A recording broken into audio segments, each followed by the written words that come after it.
Je le connaissais même assez bien puisque j'ai servi ici pendant 5 ans.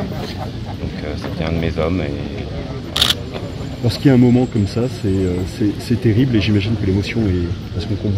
L'émotion est très grande, très vive pour nous.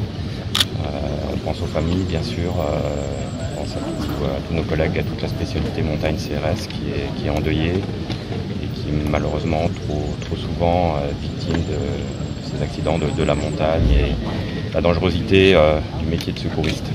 Qu'est-ce qu'on se dit justement lorsqu'on vient secourir quelqu'un et que malheureusement le collègue décède à cette occasion?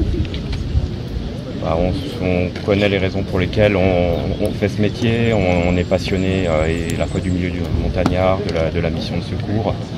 Donc c'est un risque qu'on intègre dans notre pratique et qu'on essaye de minimiser déjà au maximum par nos entraînements réguliers, par la solidarité qu'il y a dans le milieu, dans les collègues avec toutes les équipes, que ce soit les médecins, les partenaires, les gendarmes du PGHM. Et on intègre ça, ça fait partie malheureusement du métier de secouriste, des risques incompressibles de la montagne et du secours en montagne. Malgré tout, c'est un choc.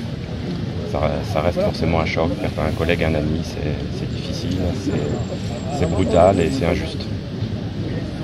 Vous pouvez nous décrire un petit peu qui il était, comment il était?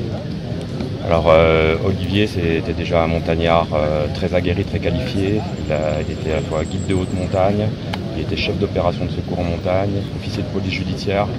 Donc en termes de qualification technique, il était au summum de ce qui existe dans la spécialité. C'était quelqu'un qui était très aguerri et en plus de ça, c'était un être humain charmant, voilà, quelqu'un qui n'avait que des amis.